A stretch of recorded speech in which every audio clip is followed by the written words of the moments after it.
name's Jane Pearl. I'm married to Ian and we have 3 lovely children. Sari and Tally, who are twins, and they're 6 years old.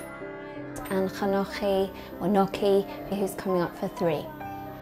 Chanochi has a very rare Jewish genetic condition called familial dysautonomia, which affects his autonomic and sensory nervous system. Ian and I hadn't heard about FD until after Chanochi was born and had problems. The only Jewish genetic disorder that we knew of was Tay-Sachs.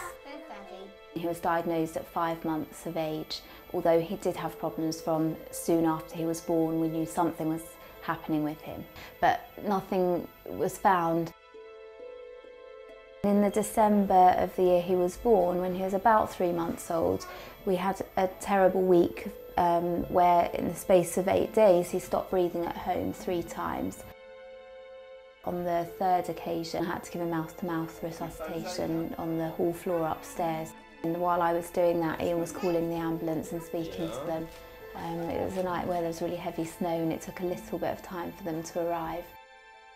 They said to us they wouldn't be able to let him home until they got to the bottom of what was causing these problems with his breathing. A close family friend of ours has a cousin whose son has the same condition, and I think she suspected the worst when I was describing his inability to swallow.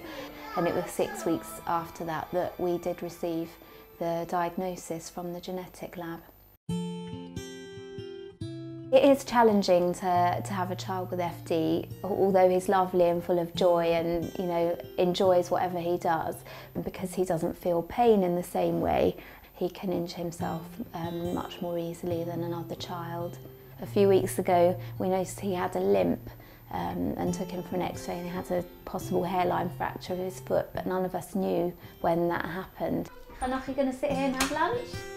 Day to day, all the normal things that you would do, like feeding for example, he can't swallow, so everything that he has is given via a tube straight into his stomach through a gastrostomy. Are you having a drink? Having a drink? He has had twice an operation to sort of tie off the top of his stomach to prevent aspiration of food from his stomach into his lungs. He still is aspirating his saliva because he's not able to manage that. So he is very, very prone to chest infections. He struggles, labours with his breathing quite often. Because his lungs have damage to them now, at night time when he goes to sleep and his breathing is a bit shallower than it is in the day when he's awake, he needs supplementary oxygen given to him. Are you tired? In addition to that, he's globally delayed. He's not really speaking very much. He has a few words, but he's never been able to use his mouth to eat, which is part of the process that children would need to use their mouth to speak and form the words.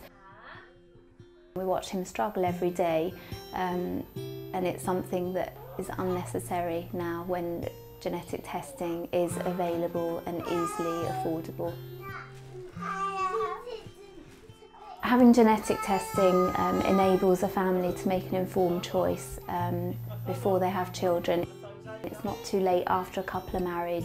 There are ways now, processes through IVF and pre-implantation genetic diagnosis, that 2 carriers of a genetic condition can have children and know that they won't be affected. It would save a lot of heartache in the future.